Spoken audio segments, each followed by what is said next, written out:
Okay, well, I'll just do a really quick introduction. For the record, Jonathan Combs with Climate Initiatives. Good evening, board members. Excited to be with you tonight. This is an item that you've seen before the board previously, and really excited to share an update on the Helping Resilient Buildings Roadmap. This is an item that's scheduled for the council later on this month, and so tonight we'll be asking the board for some specific feedback. That, of course, will be included in the packet when conveyed to council so they understand any feedback, concerns, questions, or excitement that the board has. Tonight is really walking through a good amount of the analysis that the staff team has been doing. You've seen Carolyn, Crystal, and Laurel here before, and I think they have a lot more to share since the last time the board heard anything on this item. So I will just leave it at that, and I think I'm going to turn it over to Carolyn to kick things off. Great. Yeah, thanks everybody, and apologies. I'm getting over something, but the smoke has been aggravating, so I may cough, and apologies for that in advance. But you've all met me. I'm Carolyn Elam. I'm a senior manager in the Climate Initiatives Department. I'm joined by Crystal Launder and Laura Matry, and when they get to their sections, they'll talk about their role in leading the project. So we framed a few questions for you that we'd love your feedback on tonight. So broadly, any questions or feedback on the analysis we did, we'll present to you some of the results of our building stock analysis, our scan of policy, the financial analysis of what it will take to hit our goals, equity considerations, and how we're thinking about approaching it, and then the results from our engagement. And then specific to our policy recommendations, do you have feedback on those specific actions and whether we should carry them forward or restructure them? So tonight we're going to go through this list. We're going to give you the background on the project again, talk about the roadmap and why we're undertaking it, give you an overview of the policies and programs that we've had in place as of today, the technical analysis as it looks forward. Again, we conducted quite a bit of engagement. That's what we spoke to you about the last time we were here, was just before we launched our engagement. So now we can talk about the results of that. Proposed regulations in particular, as well as some of the supportive programs that would go with that. And then our recommendations as staff as to how we've interpreted some of the recommendations. So the recommendations that came forward on the regulation and supports are ones that were presented to us by our consultants. And then we've applied a layer where we've added the results of the engagement and some of our own knowledge of what we think makes the most sense to carry forward. And then we'll have our discussion.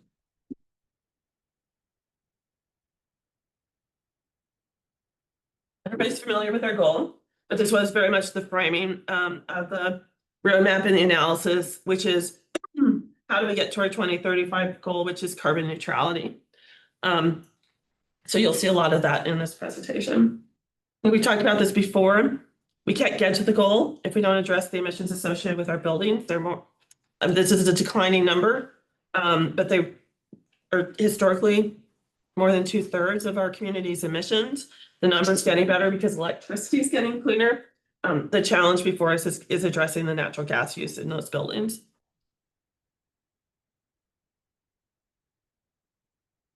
Historically, we've really been hyper-focused on the emissions component as we think about our buildings and how we tackle them. I think what you're going to see with this roadmap and our work here is really a reframing. Yes, we need to work on emissions, but the challenge before us is far greater, and we'll talk about that in a little bit more detail. But really, we're talking about the health and well-being of our community and our resilience as we continue to move through climate change. And so, we spend 90%, maybe a little less in Boulder, a little bit more elsewhere, indoors. We have people who are very susceptible to poor air quality, apparently, like myself, right now with the smoke. We're starting to see extreme weather. We have housing stock, such as our manufactured homes, that are susceptible to some of our extreme weather events like high winds. And then as we continue to see extremes, energy efficiency can really help stabilize the cost and provide economic benefit to the community. I don't know if you've seen this chart before. I took it out of our climate action plan presentation, but I think it's really important context for us. This is some of the results from the modeling and analysis that we've been doing to look at, different scenarios around our climate risk and climate vulnerabilities. But even acknowledging that some of this is forward-looking, even as we look backwards, if you look at the history, we had 5 days per year over 95. I think we've had 5 days this week. 10 days per year, that number's growing. And as we progress, we're going to see that worsening. And I think this is kind of an illustrative one to show you as it pulls up. I offer this as some framing because as we talk to the community, we talk about our community engagement results. A lot of people come at this topic from their lived experience. And our lived experience is really centered in the left. This is Boulder. Again, that history of maybe 5 days over 95. You could open the windows at night, cool off. 50% of the buildings didn't have air conditioning installed, and that was fine. Today's reality is we're already more like Pueblo was 10 years ago in terms of climate. And we're on a trajectory to be more like Albuquerque. And I point out these pictures because you're also going to notice a definite shift in how buildings are designed and constructed as you move farther south to more extreme climates. And our buildings are not constructed that way. So that is one of the challenges before us. So as we talk about how we want to improve our buildings and move forward, like I said, emissions reduction is only one part of the equation. What we're really dealing with the reality is we have a lot of building stock that isn't really conducive to protecting us in these temperature extremes, or if they do, it's going to come at a cost of energy and utility costs and escalating costs. So that's a little bit of context that we need to keep in mind. So I'm going to talk about the roadmap itself and kind of the overall process that we went through. Like Carolyn said, we've kind of increased our scope to include social resilience, indoor air quality, resilience, also stabilizing energy costs, very important, equity concerns, and then emissions. So these are kind of the main goals that guide the roadmap. So what's in the roadmap? Well, the roadmap has a 10-year timeline because we're aligning it with our climate action plan. There's policy recommendations, there's program recommendations, and then there's there'll be like a funding piece that'll kind of outline maybe some of the opportunities that are available for funding, although it's a landscape.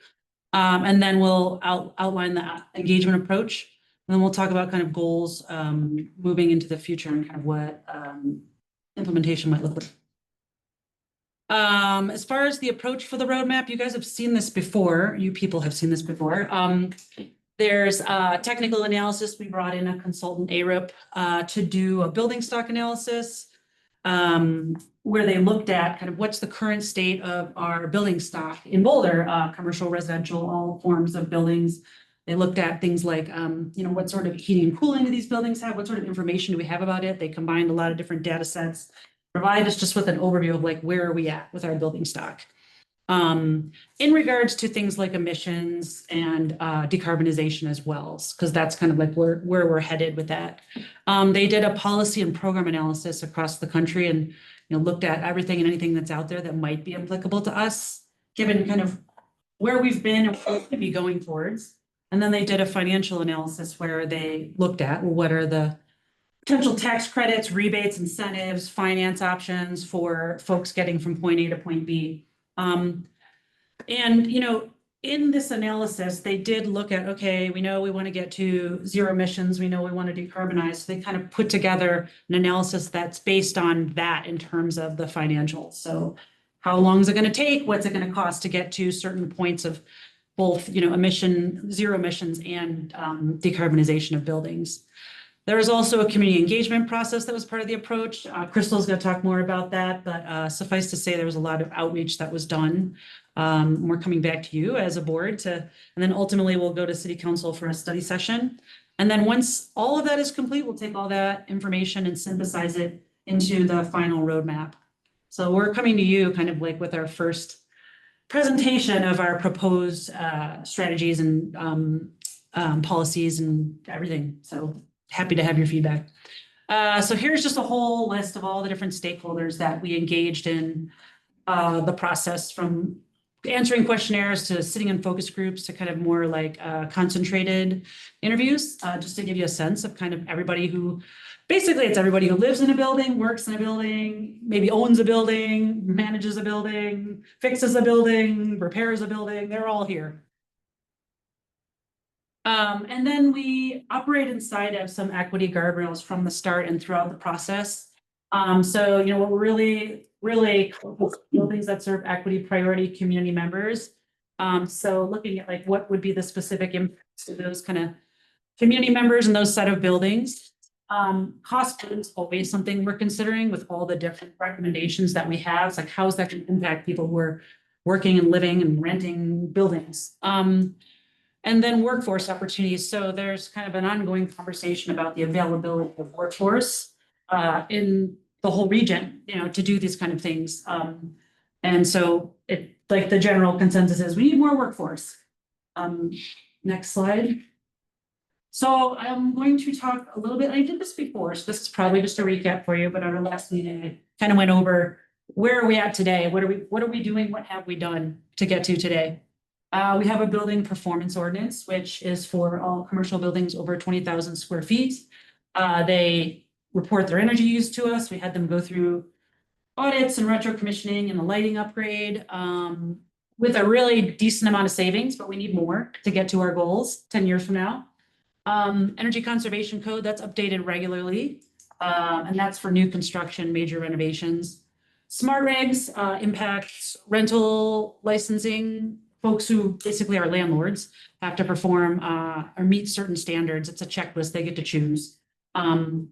So that's something that we implemented, and I think like kind of essentially covered everybody as of 2018, and now it's going to come in, they have to meet the requirements as well.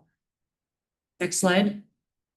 We have a healthy, resilient mobile homes program. We've had it for 3 years now, approximately. And We got 2.5. so, and that started out of the Marshall Fire High Winds. Started a grant program to help people with the damage from those winds, but based the program on envelope repairs. So like, you know, anything on the exterior of the building. And we've continued that program. We partnered with State Department of Local Affairs. They gave us $2 million to continue work. The county has given us money, so the program has continued to serve Boulder manufactured home owners and renters. We've impacted about 250 homes. We partner with Energy Outreach Colorado to support the implementation of a program called CARE, which is no-cost energy efficiency upgrades. And we fund it, Boulder County funds it, and Xcel Energy funds it. We also fund and partner with the county on what's called Energy Smart, which is a residential advising program. They are great. They help people walk through rebates and incentives as well as advising them on how to like from point A to point B to do an upgrade in your home or mobile home or condo. Next. We partner with Boulder County and fund what's called Partners for a Clean Environment, and that's a commercial, that's a group of advisors that work with our commercial building owners and property managers to, and renters to do energy upgrades to, again, utilize our incentives and rebates. And then there's an income qualified multifamily program. That's another partnership with Energy Outreach Colorado, Boulder and Xcel Energy, where we're doing energy retrofits at multifamily. And there's a nonprofits program as well. Same thing with Energy Outreach Colorado, Boulder, Xcel Energy, that serves nonprofits that serve vulnerable populations. And then just to kind of like narrow this even further in terms of our programs and supports, we have Energy Smart, and our rebates and incentives, you know, that are supported through that program will cover, will provide enhanced rebates for up to 100% AMI. So some really great support for people who are considered low income in City of Boulder from Energy Smart and Boulder County as well. The PACE program, which is the commercial advisor program, also has a specific equity priority building program, and those buildings receive enhanced incentives to do efficiency upgrades and electrification upgrades. And then the program also serves low-income multifamily housing, some partnerships with Boulder Housing. And then again, our Healthy Resilient Mobile Home program is for mobile homes and manufactured homes, and no cost, it's all grants. And, you know, it's made I think a significant impact in those communities, and definitely developed a lot of trust in those communities of at least our program and kind of, the relationships we've built with them are great, so. Next slide, so, next I'm gonna talk about the technical analysis, and this was done by ARUP, that's a consultant that we hired. Like I said before, we did a building stock analysis, we did a program, they did a program and policy analysis, they did a financial analysis, and then Carolyn's gonna present their recommendations to, next slide. It's okay. Whoops, too fast. So, we did a building stock analysis, just to give you a sense of some of the stuff that's in there, we had them kind of look at GHG emissions by sector, and probably as we've emphasized several times now, you already know that commercial is kind of the highest emitter of greenhouse gases in the city of Boulder, and this is pretty, well, I think it's typical of cities, although some might have higher residential rates. And then in terms of square footage, though, the numbers kind of equal out a little bit.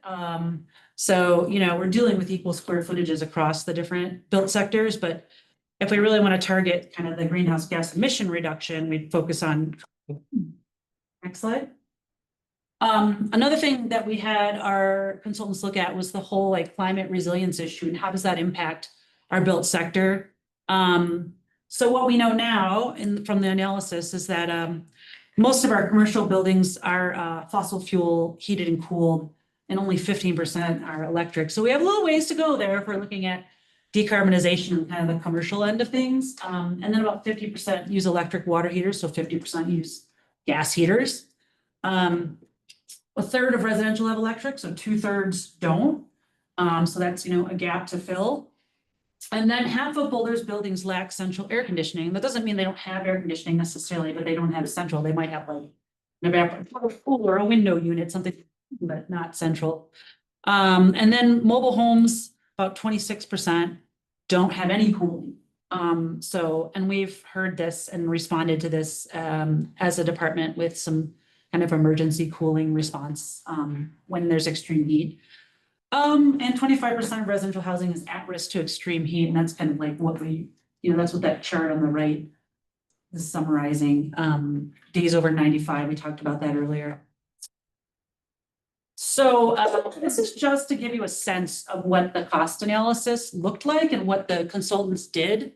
So the chart on the left has kind of a series of upgrade recommendations on the first column.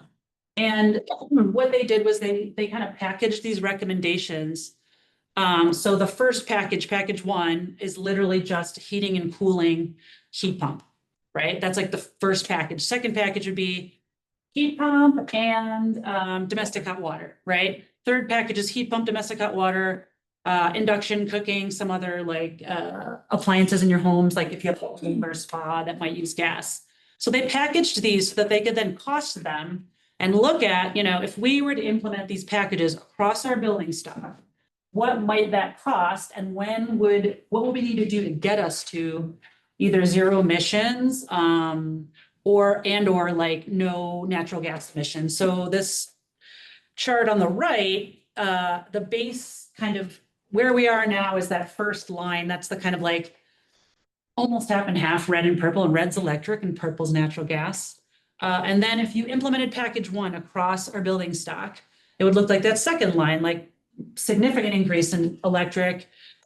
So, we'd have a huge impact if we just impacted heat pumps for heating and cooling, HVAC heat pumps. And then package 3, that's kind of like that sweet spot for decarbonization, right? Is that if we were to replace heat pump hot water heaters, heat pump for HVAC, and then some of those kind of induction type stuff and pool stuff, we'd be at all electric, right? And then the number of emission continues to go down as you get through the packages. So that's kind of what we're assessing is what's the cost going to be? What's going to get us there? What kind of equipment do we need to focus on across the sector? That was what this analysis looked at, and there's just a number for you there. We would achieve our goal in terms of electrification with a capital cost without incentives of $4.5 billion. So that's, significant. And that's where our kind of vetting and analysis of recommendations as well as resources and programs and incentives comes in to kind of see what's the right mix to get us to where do we need to go to. Right, so this is the part where you have to just like pause and like hold that that's out there. And then there's recommendations that were actually part of what was brought out to the community along with, you know, that were informed by that technical analysis. We're just kind of putting that engagement in first. So as these numbers are actually more accurate, I've got to go back and fix that 20 on those focus groups. We had hoped to do 20. We had to work pretty hard to actually achieve 16 focus groups. So what we did is we started out with some what we referred to as initial interviews, and that was really like specific people from different stakeholder groups to try to really understand how to run those focus groups in a way that was meaningful and like kind of on target with what people's questions were. And then we had the focus groups so that was back in late 2024. And then we had the focus groups, held them between February and April of this year. And then the next piece that we had, and this was like kind of had a dual purpose. We both wanted to learn, but we also wanted to educate. So we did a community-wide questionnaire and we had 536 respondents participated. And a lot of it was like, you know, what's your area of, how interested in you, how are you in, you know, this electrifying or, and then also some elements that were maybe walking people through a little bit of what the technology looked like. So it was a little bit of both then we finally, what is this 3 impressions? Oh yeah, then the last component was, you know, just going to a few groups like the Boulder Area Rental Housing Association was one group. And then we also talked to our community connectors and residents and to the Boulder Chamber. Some presentations. So some of what we learned, about 1 in 3 people would voluntarily electrify, according to that questionnaire. If your income is 100% AMI or over, so now we're starting to like break people out into income categories.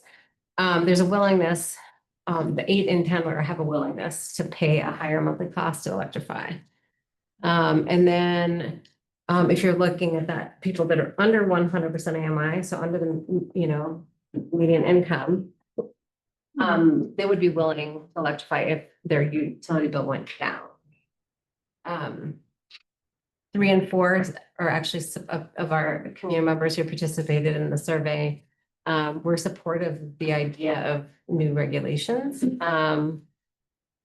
And 1 and 2 business owners do not support new regulations, or you could say 1 and 2 do. You know, you could look at that either way. And then the concerns, myths, and misinformation. So this is a little bit of a mixed bag, right? So some of it maybe is just like genuine, like legitimate concerns versus maybe, you know, just areas where we need to kind of educate more. So some people are worried about the grid being near capacity. People believe, some people were under the impression that electricity emits more greenhouse gases than gas does, like fossil fuels. Some people believe, many people actually, from my experience, believe that gas appliances are safe and reliable when the power goes out. Yeah, you should be making that face. It's okay.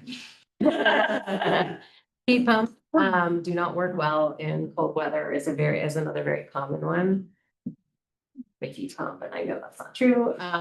New regulations will require me to replace so some people, this was like a worry that if we did create new regulations, they would require the replacement of that, whatever their current like furnace is, before when it was still like, you know, had a lot of life left in it. So it's an area of concern. Okay, next, thank you. And so this was, there's 2 of these slides. I'll try to work at the right pace here because there's a lot of these. I'll try to keep it interesting. Anyway, so the consultant's recommendations at a high level were, as much as we can find opportunities to reduce complexity And I think you all are sitting here today on a board, so you may have some familiar with the city. Complexity is a challenge with, in this environment. Support compliance with technical support. So this is when, like, how do we assuming that it is still complex, right? You provide that technical support, the navigation assistance and flexibility, because this is actually a very complex activity to walk through the process of upgrading technology, moving off from a known to an unknown technology, right? And using rebates. And then they also pointed to things that either we or other programs are doing well, like smart regs. They appreciated how that was a slow rollout. They appreciated this phase timing and the flexible options within the program. There's a program called that I think Boulder County runs called Septic Smart. And it's a time of sale upgrade program. So like when you sell your home, you're supposed to upgrade your septic system. And apparently that is very successful. And that's something that we should be looking at. Then they also appreciate how our partners at Energy Smart, which is in Boulder County group, operate in a really concierge style when they work with homeowners. And then the technical assistance supports that the PACE program that Laurel mentioned earlier, like that's something that it was really appreciated.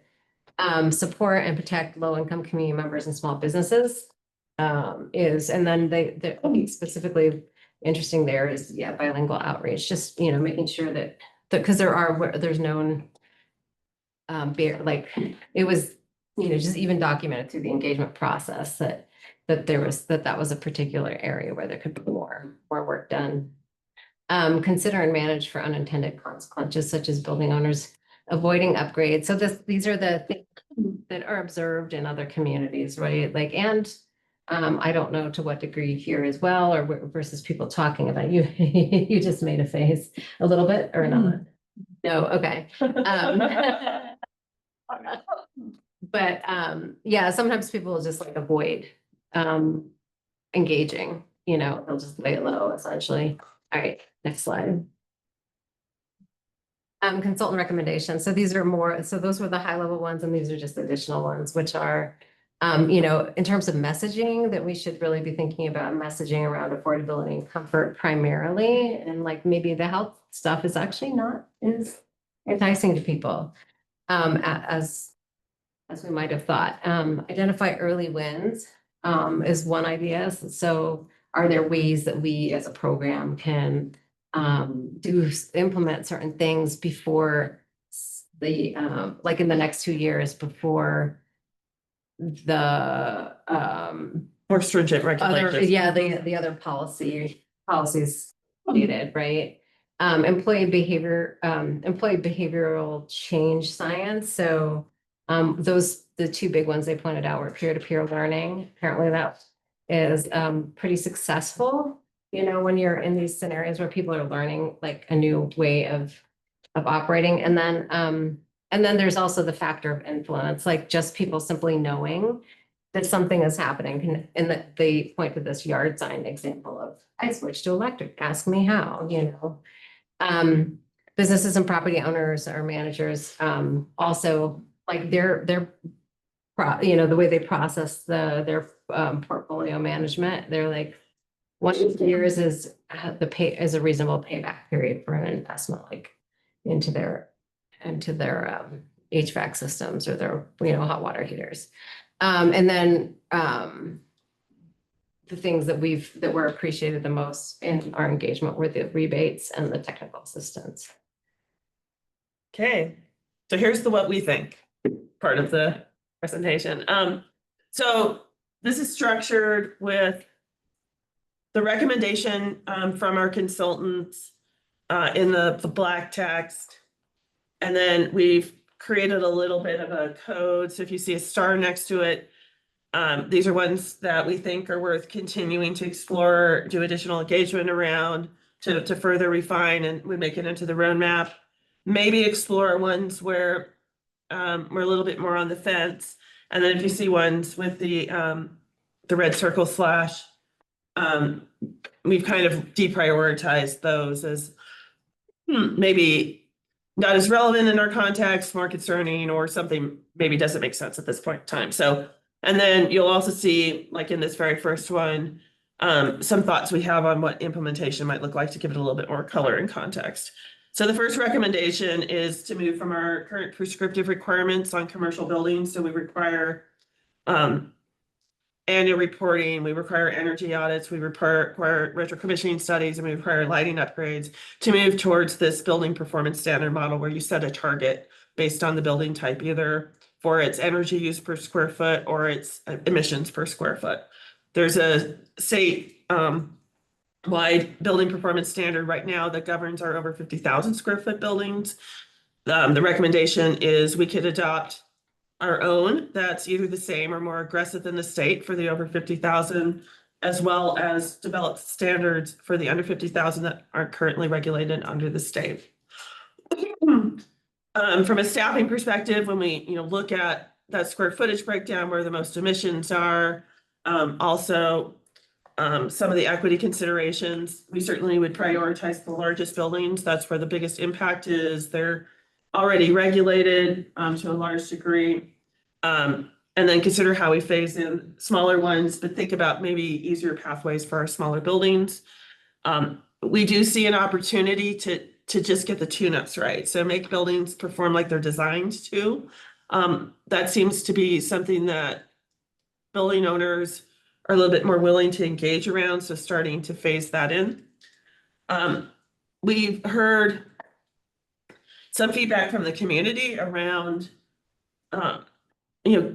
more transparency into how buildings are performing in ways that would help, for example, tenants make choices as to where they want to take on a lease. So understanding, how that building is performing, as well as maybe where patrons take their business, for example. And so there is some interest. We heard this from council actually at a different discussion around maybe a disclosure and labeling program. We brought this issue of zero NOx or zero air pollutant appliance standards. A little of this stems from some of the legal challenges around electric only requirements and whether we're federally preempted from specifying that an appliance must be electric. In lieu of that, there are air pollution standards that we can pursue. And so we did look at the NOx emission standards. And I think there's some opportunity there, either, to start to set performance requirements for places in buildings and or start to address, I'm not sure point of sale is something that we would really recommend because it's really hard to regulate that outside of our boundaries. But certainly we can do installation from a building code perspective.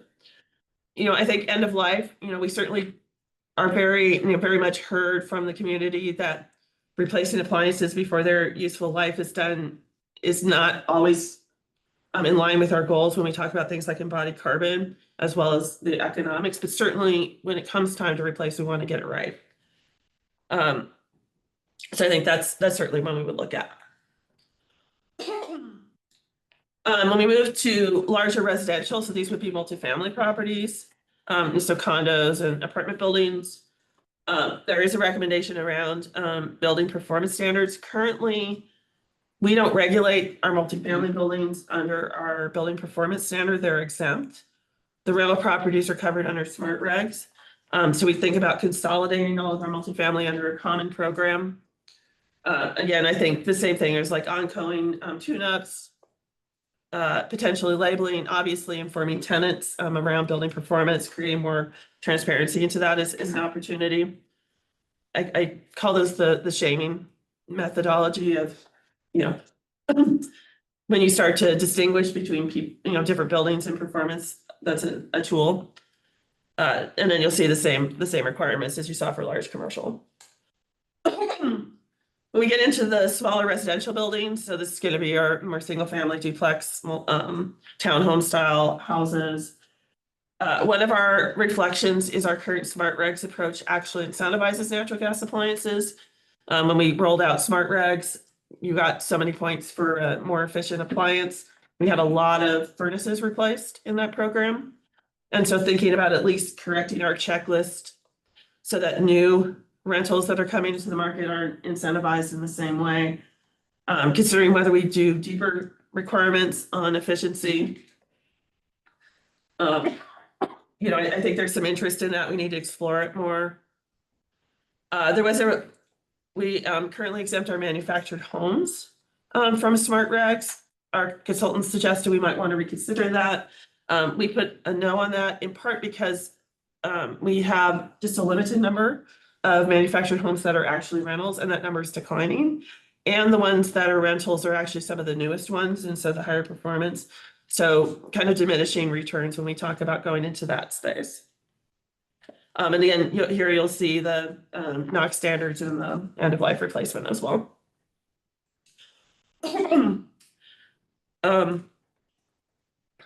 Crystal brought up the time of sale in the SEPTI program. Berkeley's adopted a time of sale requirement, so there's some interest in thinking about that as a point where you can, at a minimum, require audits or require certain improvements. So looking at how we might refine that a little bit better. That's something of interest. I think we would further explore. We don't have the design or solution yet. There was a recommendation around building performance standards for residential housing. I think given the complexity of that versus the outcomes we would get, it's one that we didn't really think we would necessarily recommend. It's a really tough to do benchmarking generally, and then trying to do it on a bunch of single family homes. And of course, our largest homes, most of them have been built under our newer building codes, are sort of pretty efficient already too. And then the last recommendation, looking at ADUs, there's some recommendations around like pre-approved high-performing ADU designs. We're not quite sure of the Boulder context on that one yet, and so we aren't prioritizing it. I think it's something we could continue to talk about, whether there's benefit in that given what we're actually seeing in terms of ADUs going in here. I mean, I think if you see a lot of opportunity for standardization, there's something, but for now, I think we're relying on our building codes, which are already have a lot of good positive prescriptive requirements for ADUs. So I think that's where we're leaning towards as staff. On the supports and guardrail side, we currently offer rebates to anybody who's a resident of Boulder and any commercial business that comes to us. There's recommendations to shift those dollars and really focus, our finite dollars into the lower income categories. Strengthening tenant protections. So if we start to tackle, building performance standards or more stringent smart regs, thinking about ways like we can't regulate rent control. We're preempted from doing that, but we can offer incentives and carrots. And in return for those incentives and carrots, you can agree to something like rent control. So really thinking about how we couple those carrots to get the best outcomes for tenants. I think there's strengthening tenant protections. I think there's other tools that they were talking about, like navigational services and things that don't necessarily sit in our roadmap, but I think are well addressed elsewhere in the city. Prioritizing community solar and solar for low-income households. Yeah, we certainly agree with that. It's something we already do as a city, and I think we would continue to do that. Workforce development is a big topic. Getting jobs right, getting workforce will help drive costs down. Right now, we're workforce constrained. So there is an opportunity to expand Boulder's clean workforce.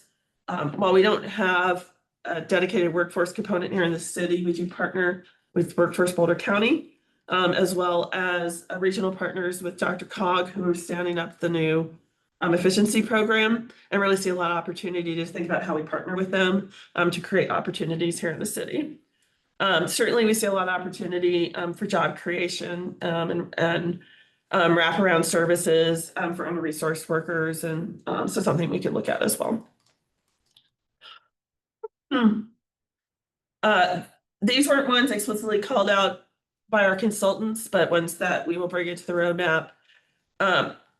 We see, that upfront capital cost, 4.5 billion, it's a drop in a bucket, not really.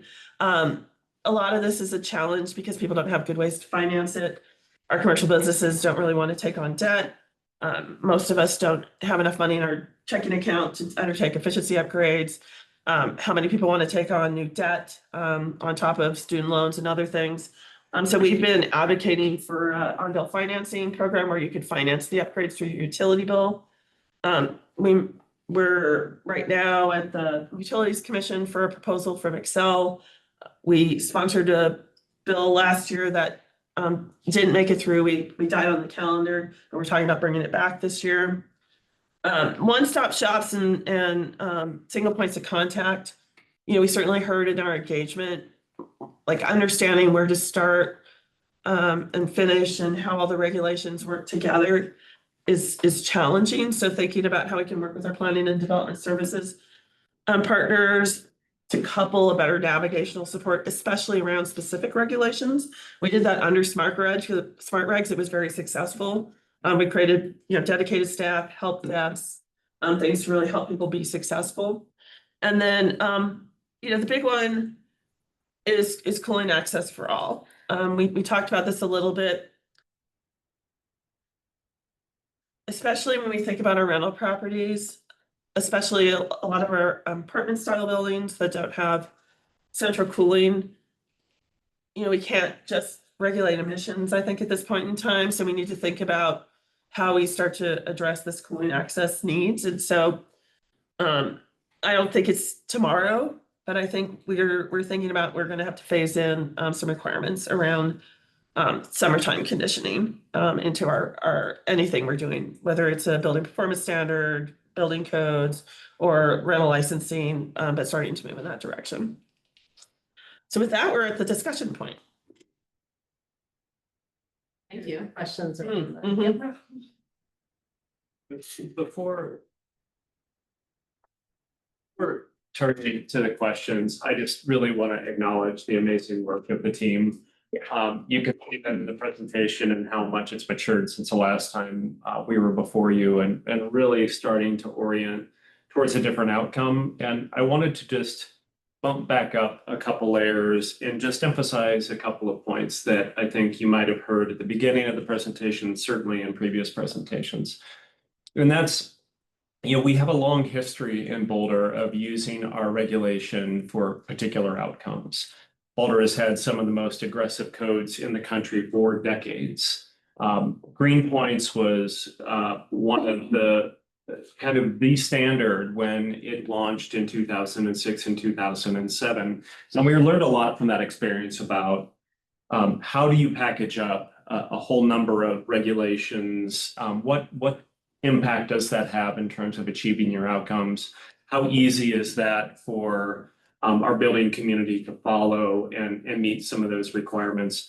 And the point I wanted to make is that much of our previous regulation was really around driving towards efficiency.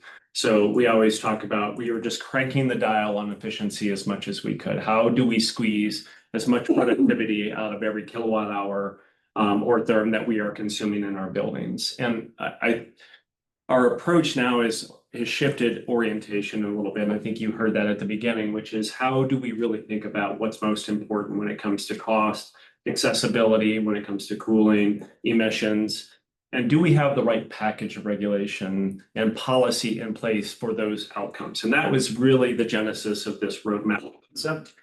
And the piece, and a lot has changed in the landscape since a lot of those early regulations. We have a state that has stepped up and has a lot of regulation that covers some of the things that we were doing earlier. We have a utility that's starting to step in and fill some of those voids.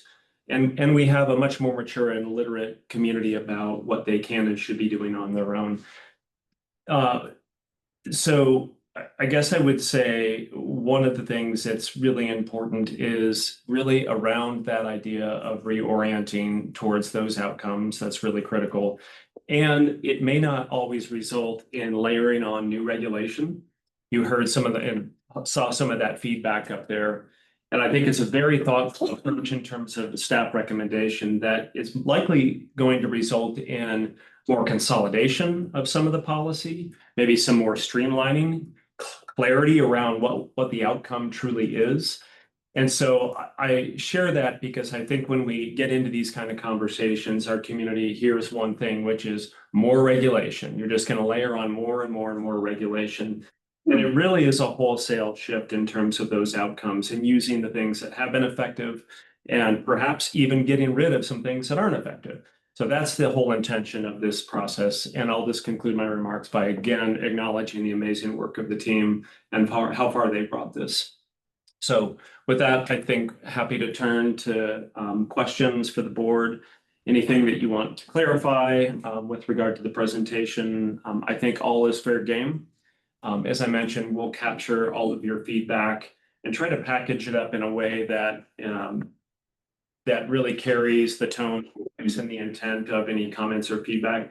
I will say that we don't have an opportunity because we are going back on the 28th of this month to bring it back to you at your next meeting. The way we handle this typically is we can send out a summary of that feedback to you and that get individual responses back. Did we capture it effectively?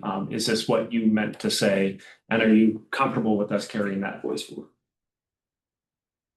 A question just to the point you just made. Is there ways that the consultants or anyone can like quantify unintended consequences of like, oh, this will decrease new builds by this amount or this amount of new mixed use housing or new commercial space? That's one question. And similar, like, I think this I might not be true on, but I've heard maybe commercial buildings are already kind of hurting, like empty office spaces downtowns, things like that. Like, is there a way to know like this will make people decide to put their office in a different town, or how you would know these things? So I'm just curious, Chris. I'll take a quick swing, and I'm sure you all have some anecdotal responses too.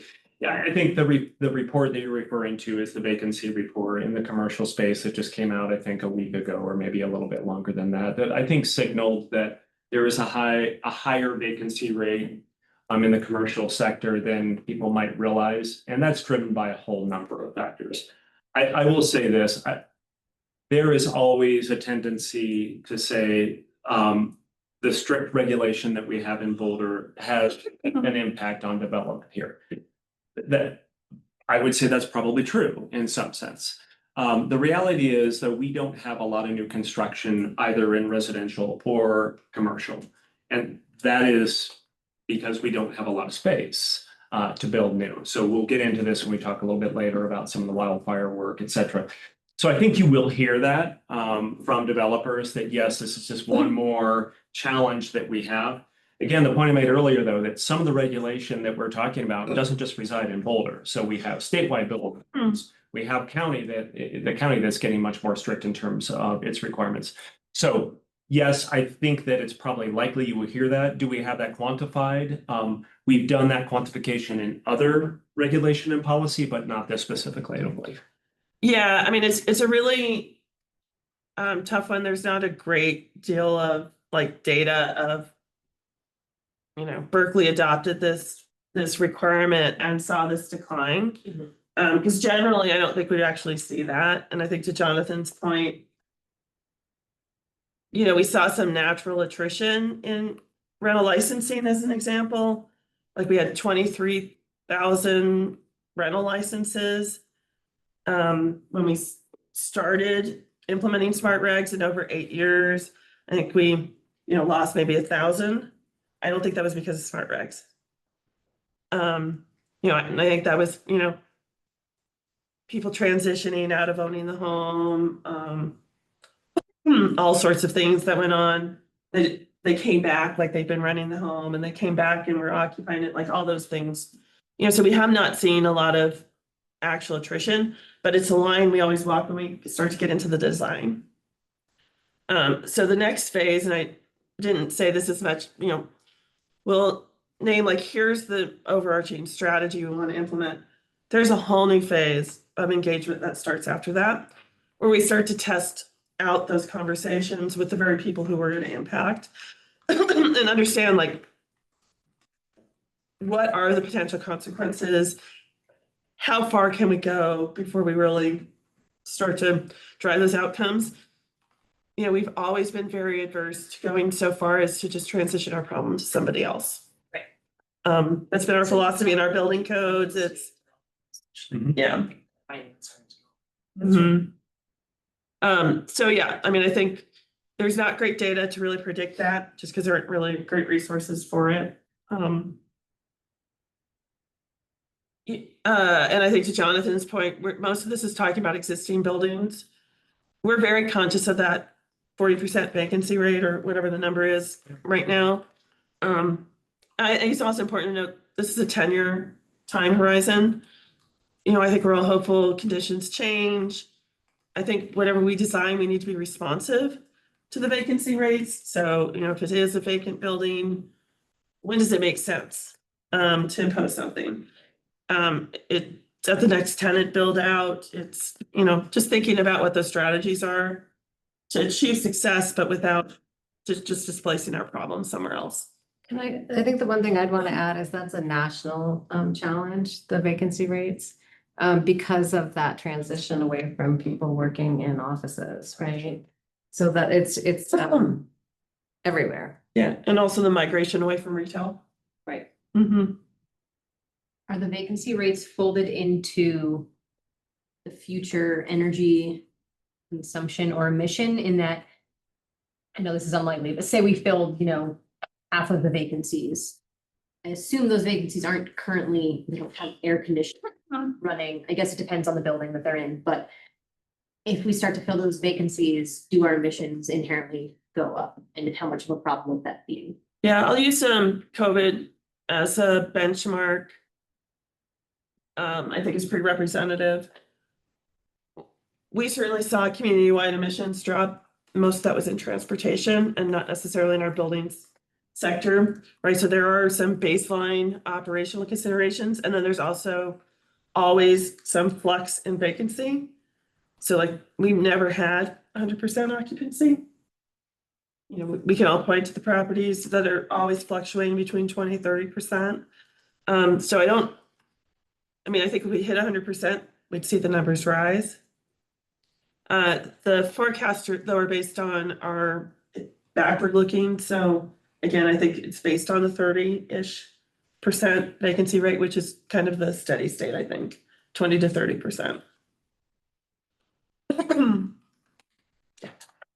So thank you for the presentation, and I clearly see a lot of work that's been done, which is excellent. I just wanted to make sure that I understood kind of what some of the priorities were of this initiative. And so my understanding is that there's goals and to reduce overall emissions, and that can be accomplished through energy efficiency measures, also electrifying, and then transitioning, and then also procuring energy through clean energy sources. Regarding the forecasted kind of like heat increases over time, my understanding is that there's going to be an increased need for air conditioning, and so that also needs to be affordable, I guess, with increased energy usage, and then the actual air conditioning systems. I would think that most commercial places would have some type of air conditioning features, and that customers or prospective tenants would kind of demand those, and so that would be an incentive for them to offer that. Is that? Yeah, what you're saying sounds reasonable. What practically happens is most of the tenants are responsible for maintaining the heating and cooling equipment.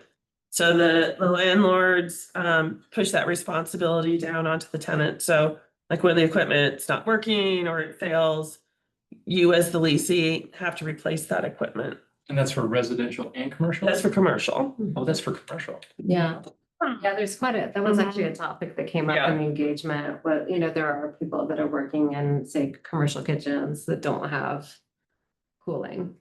And in a similar example, there's a lot of buildings, commercial buildings, like in particular like schools, who either don't have cooling or are relying on evaporative cooling. And with rising humidity levels as well as the increase in temperature extremes, it's becoming less effective. And so the cooling they have is also diminishing in its efficacy right now. More so, I mean, residential evaporative coolers are a little less in that bracket of starting to not be as effective, but when you're talking about a large commercial space, yeah, we're starting to see those issues creep in. And so I saw within the presentation kind of programs or reimbursements or grants that are available to kind of drive energy efficiency, and then I'm assuming maybe transition from fossil fuel to electrification. I didn't see as prominently options to procure clean energy, either from like a community solar program or putting solar panels on the location if that provides the demand that they have. Is that something that's being considered, or is that something, a space that you're looking to get into? Is what is the source of the energy that they're electricity that they're currently procuring? And is that something that's more driven by Excel and what they offer in terms of its generation sources? Or is there something where they could kind of procure their own, solar panels on site? Yeah, so for the purposes of our technical analysis, we had our consultants work towards our community goal, which is 100% emissions-free electricity. So in the analysis, it assumes that electricity emissions go to zero. The how we get to that isn't quite as embedded in our roadmap beyond, I think, the recommendation of making sure we provide things like solar garden solutions or solar, particularly to lower electricity costs for low income or income, lower income households and more financially stressed businesses. So making sure we do that. In the roadmap itself, we don't go that deeply, but we do have different work that the city's working on that kind of spans the breadth of that. So Jonathan and I and our department have a whole another kind of sub-team effort around, working with Excel to move the grid, towards our 100% goal. We've, worked at the policy level to increase the amount of solar garden capacity that's going to be available for income qualified customers. So some of that's coming online. We partnered with Pivot Energy on the solar garden that's out here just out near the Gun Barrel area. We built a solar garden here at the city out by the reservoir. It serves the Ponderosa Mobile Home community. So those are all initiatives we have. And certainly in our new construction codes, we require solar on all of our new buildings. And so for the existing commercial, you're assuming that other departments or other initiatives will be driving the journey towards, zero emissions, clean energy by 2030 or 2035. So this program, it doesn't have any type of kind of initiative to kind of, promote or, enhance or, kind of drive the installation of clean energy on site versus, the mix, the change in the mix that Excel is providing. Yeah, I wouldn't say that they're not integrated. I would just say for the roadmap perspective, we focus more on the efficiency and shift off of natural gas. But we're not, I wouldn't call it we're relying on other departments. I mean, it's integrated with the work we do as a department. Okay. And maybe another little kernel here is that the roadmap is really oriented towards our suite of policy. And so we already have pretty advanced policy as it relates to on-site generation. We have a target for installed capacity locally that we've already surpassed. As Carolyn mentioned, we have requirements for any new construction. We have very mature, it's been something that we've been focused on for so long that it's already there and churning along. This is to look at the existing policy and regulation and where are we and how it needs to be evolved. And so the solar piece of it is absolutely going to be connected to it. Okay. So I totally appreciate what you're saying, Yeah. and yeah, the answer is yes, it's in there, but what you're seeing tonight is more prioritizing the policy recommendations. Yeah, and an additional clarification, like in our smart regs, if you have solar, it's one of the points. You know, as I think we look at building performance, on-site generation will be one of the pathways to get there. So like I said, I don't think, we're not purposely separating it out. We just haven't dove real deeply into that aspect specifically within the roadmap. One other follow-up question. For a lot of these, for this transit, well, for the energy efficiency solutions and the transition from you know, fossil fuel use to electricity, and that conversion, have there been initial estimates of what that would cost in a savings? So some type of like pro forma or like forecasted, you know, financial savings, benefits, or losses done that, you know, residents or commercial property owners would be facing if they, you know, if some requirements said, okay, you need now to transition, or you need, you know, we've got these regulations, we've got these standards, you have to comply. What type of, like, you know, financial return on investment, you know, would they be looking at?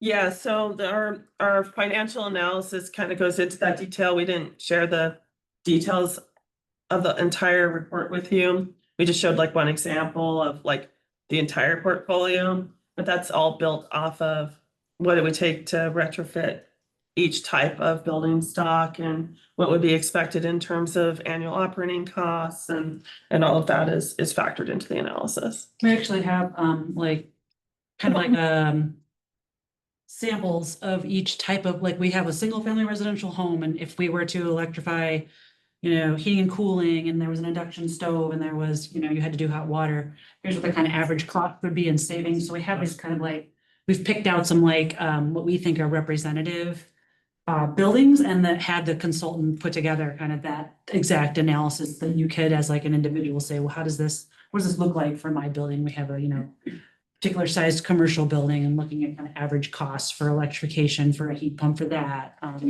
So we do have that level of analysis. Carolyn, you, in the past, you've talked about the kind of some of the stranded gas assets and the implications of that. And it's almost like the inverse of the question that you just asked is like, what if you don't do nothing? You know?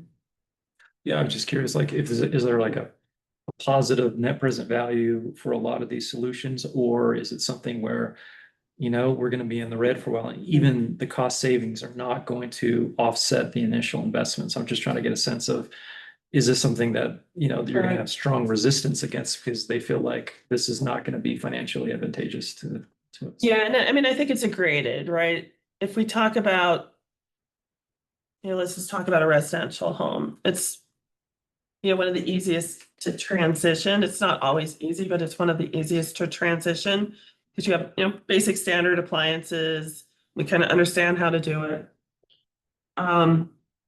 It's going to be more expensive than when you have to replace each of those appliances at end of life, generally, because you have to do some electrical work. Some of the appliances are a little bit more expensive, but the rebates will buy them down, so maybe they cost about the same as what you would have had to pay. You know, savings is the really tough one to define because we have to make about 10 assumptions about where electricity costs are going, where natural gas costs are going, and what heating is. I'll say, you know, it all depends on what you pick for those numbers. But my experience and what we started already seeing on the natural gas system is what we've enjoyed for decades in terms of very low cost. In fact, some of the lowest cost natural gas in the country. There's numbers creeping up in the base of that cost that are showing it's accelerating far past electricity. And we and others are going to regulate, and we're going to drive more people off of the gas system. And that means there's fewer people that are going to pay for that gas. Those gas prices are going to go up. So there will be savings realized. The exact point is really tough to predict. when you get to a commercial building, it's a lot more complicated to retrofit those. I don't know that they're gonna save. Like, I don't know if it's a financial pro forma that's gonna show them they're gonna save. I think we're gonna expect that they are gonna have to make changes for the betterment of everybody, and it's gonna come at some cost. Depending on the building, what it is. But again, they also have to replace equipment at the end of life.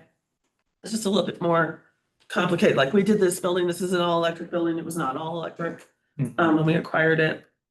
But it was also a terrible building that had to be gutted and redone so it could be good for office space, so it was easier to retrofit. I mean, it just is all, at what point in time you make the transition as to how cost effective it's gonna be.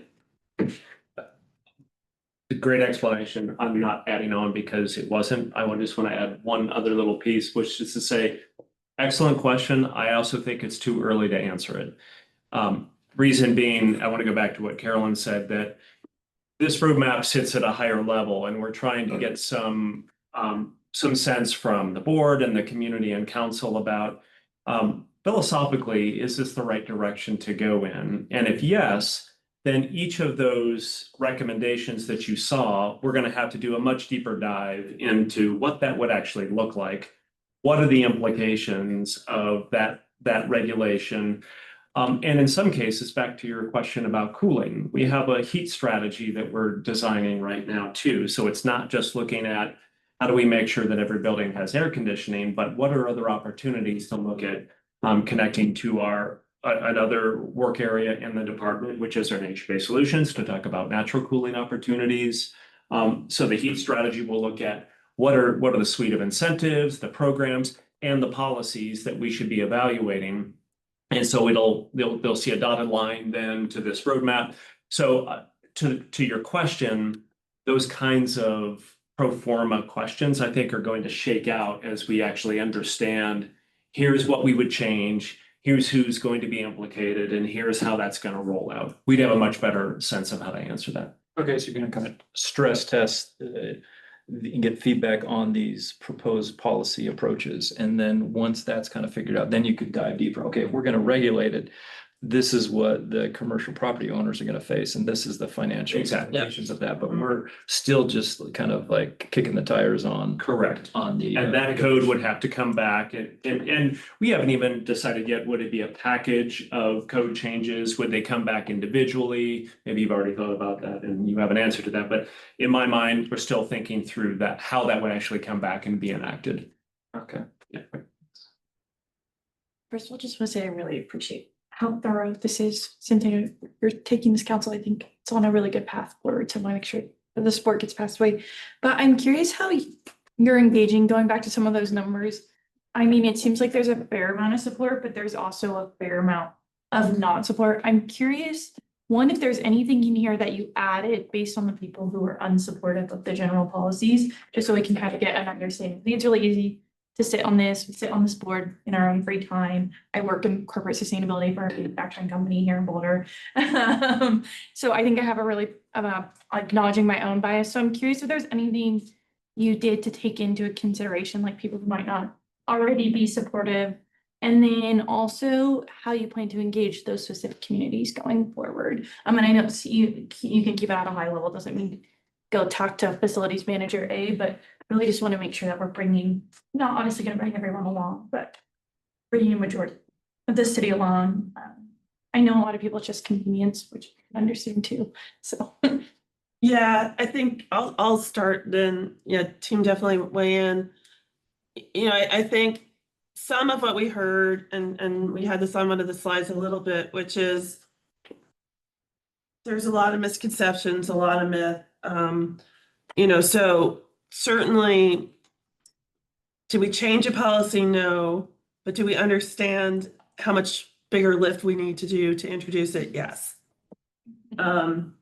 You know, so I think there's that grading of approach, right? There's a lot of people out there that inform their decision based on misunderstandings or fear. So lots of work we can do there. Then we're going to have our subset of population that's just going to be resistant. And I think that's where we need to understand how to at least make them successful.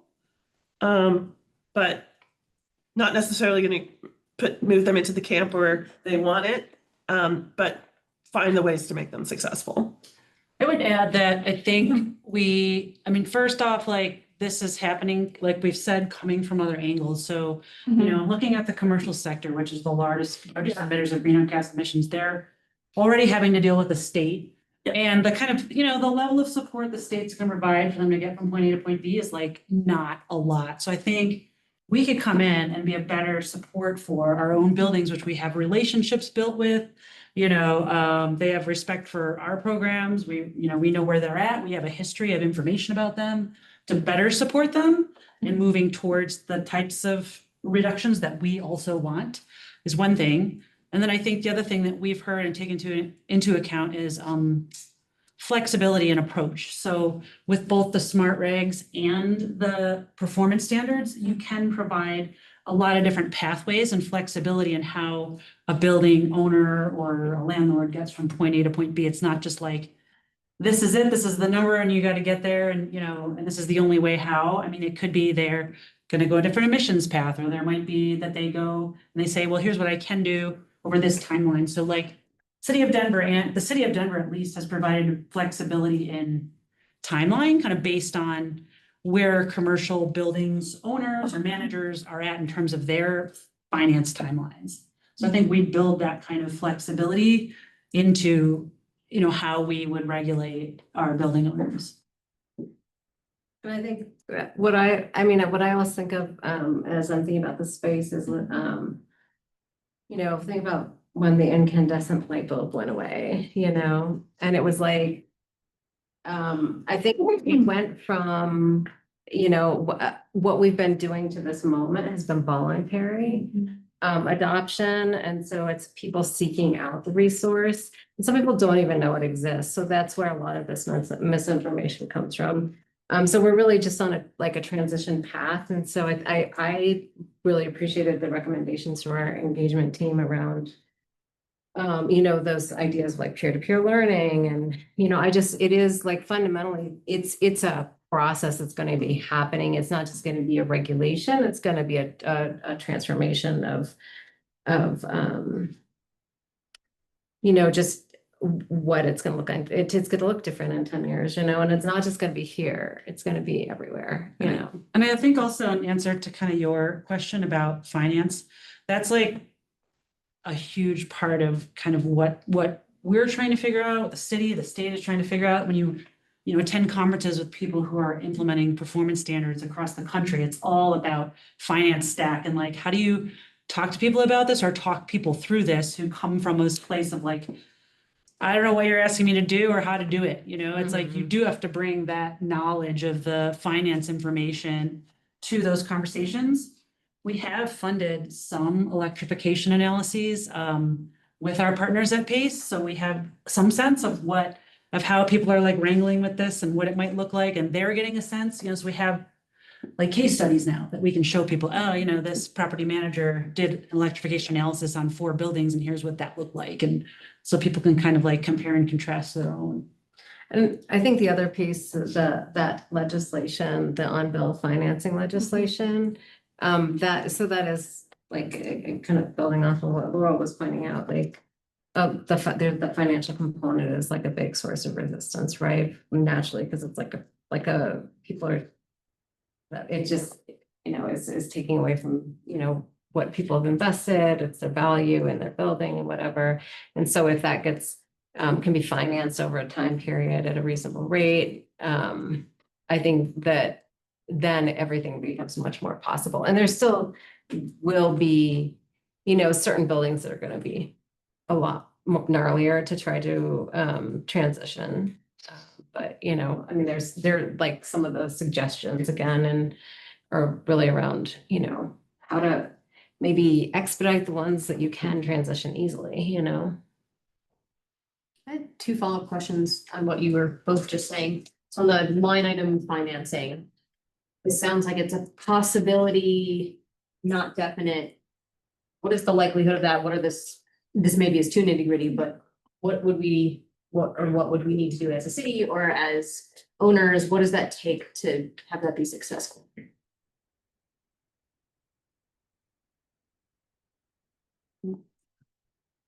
I was gonna see how you're gonna answer. We both started squirming. I know, I was reflecting on my lovely chat with Commissioner. You know, I believe we will have a residential on-bill financing program sometime next year, 2026. To get us started.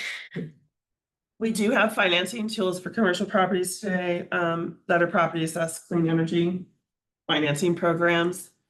We don't see a lot of uptake in that, so I think we need to still have conversations with the commercial side to understand if this is a tool for them. It's certainly a tool on the residential side. It'll start small. I think we're really thinking about how we grow it and truth be told, I've been working on this for a while to make sure that we have this in place before we start regulating. Because I do think it's a foundational solution that's necessary. And so I'm gonna make it happen one day or the other. And it's most, specifically, like there are tools like today for a homeowner, you know, that's not the issue. The issue is more in multifamily like rental space, you know, where there's split incentive. So there's one person owning and one person living in it. Directly to your question. What can we do as a city? Yeah, I'm certain you picked up on this nuance. This is a legislation that is required to get us there. This has been something that's been talked about for at least 20 years in Colorado. I would say we are as close as we have ever been to getting this legislation passed. It came very, very close last year, and I feel like it's still got a lot of horsepower going into this next session.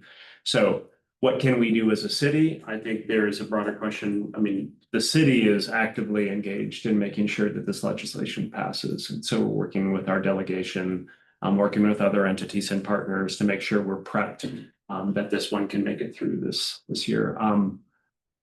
When you're ready to go testify in front of committee, I'm happy to reach out to the board and maybe have some representation from the board. And I'm serious about that. I think it takes a lot of voices in front of committee under the dome to get these things passed. Yeah, we were very enthusiastic. I mean, it was a council priority last session, and not through a lack of support for the concept.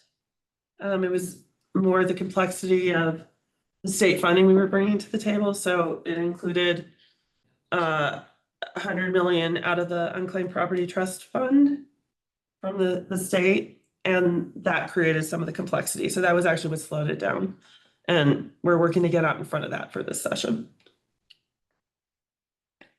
You said you had two, that was two. Oh, yeah. My other was to follow up on, I guess, if you can specify what technical support, you said that was very valued by customers. What is the technical support on like the residential versus commercial? I assume those are different. And then is it implementation? Is it, this is what you need for permissions from the city? Is it, this is the finance package? Is it all of the above? Yeah, I mean, commercial is like, how do you navigate the city's regulations, you know, the permitting process and all of that? Like, we heard that pretty resounding from the commercial businesses side, not to disparage anything, it's just complicated everywhere. On the residential side, I think we've been really successful with just the navigational support generally, connecting residents with contractors, financing tools, those types of things. So, you know, I think streamlining the whole permitting review process, but certainly we heard something and we need to explore more. Just, yeah, it's a lot of different steps, depending on what you're doing.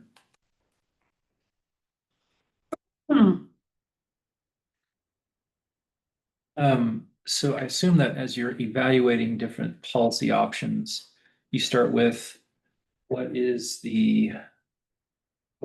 provide the greatest impact with the minimal amount of cost, and then you kind of move along that spectrum depending on, you know, your feedback. And so my understanding is that that's why there's kind of the initial focus on like regulations and compliance and standards. And then at some point, maybe if you feel like, okay, there's strong pushback saying, we're looking at, you know, significant costs beyond the savings that were forecasted in, you know, considering the initial upfront, you know, investment. Then you would look at the different, you know, funding sources or options for, you know, rebates or grants or other things like that. Is that kind of the approach that you're taking for these policy solutions that you're evaluating? Would that be correct? Generally, yes, you know, certainly. We kind of showed the charts with, you know, if you're looking at the emissions as the cost. Or as, you know, the savings. Right, the greatest bang for a buck. Is to make the, what's the, do you remember what the square footage is? I mean, the number of buildings. It's like. 400 buildings and like 50. Make up the bulk of the emissions. So if you can get those 50. You can make a significant dent in emissions. Now those 50 are going to be expensive. Because it's a lot of square footage. So that's certainly why we lead with like the building performance standards, starting with the largest buildings, because that's where we're going to have the greatest emissions reduction. Yeah. From a climate resilience perspective, we start at the other end. The buildings with the least emissions are the least ready to meet our climate future. So we have to tackle it both ends with the different solutions and for different reasons. But yes, I mean, so if we start here, like what are the tools we have to put in place to mitigate the financial impacts? I just want to be transparent and say there's going to be a premium to tackle, like if we're just going for emissions reduction. Yeah. There's going to have to be investment in buildings. The envelopes need to be improved. The equipment needs to be more efficient. More efficient equipment is more expensive than just replacing with code minimum equipment. Those things are going to have to happen. You will realize some savings. Will it pay back? Probably. In some cases, yes. In some cases, no. From a societal perspective, is it worth that investment? Most of the analysis will say yes, that to hit our goals, this is cost effective, far less than the, you know, societal impact of not doing it. I think that's one of the measures. It's not unlike, I mean, this is a process I've seen repeated time and time again as we evaluate ratcheting up any of our regulation. And I think it goes back to the question about outreach, and I'm thinking about it all the way back from every time we do a building code update, an energy code update, green points, smart regs, BPO, the list that was up there, we follow this process. We get the direction from council to say, we need to really push the accelerator and make sure we're doing what we can do. And then we look at that analysis to say, how do we balance all of these important priorities that we as a community, particularly layering in the cost. And then we have the conversation with the community about here's what it's going to look like. And to your earlier point, can we bring everybody along in this journey? No, we can't. We can't. Though, interestingly, every time we do that kind of outreach and we will hear, and it goes for our carbon tax and municipalization, and there are those who will say, change, no, we don't want any change. And Boulder is very accustomed to really turning that dial and really ratcheting up and using that tool of policy and regulation for the value-based outcomes that we have in the community. And so I like to think that our community is prepared for those conversations. Doesn't make it any easier, particularly right now as we're starting to see the economic impact at the state and at the city level. Those are very real concerns that we are trying to really highlight very acutely, because the cost is a very, very big issue that we have to be paying attention to.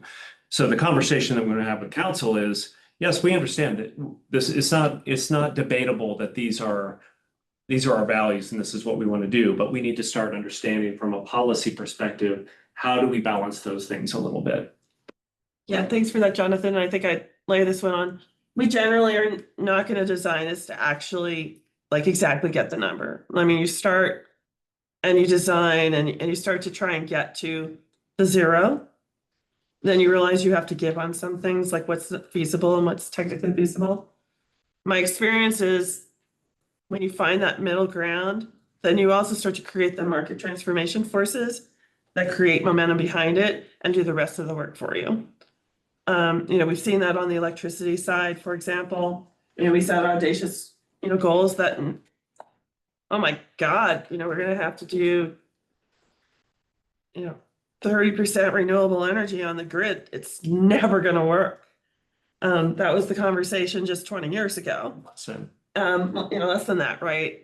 And we put in place legislation that, every utility said was gonna break the grid, and now they've shot way past that. And, everything is telling us we're gonna get really close statewide, in the 2030 to 2040 timeframe. So we set the goal, we push levers as far as we can get them Yeah. without breaking the system.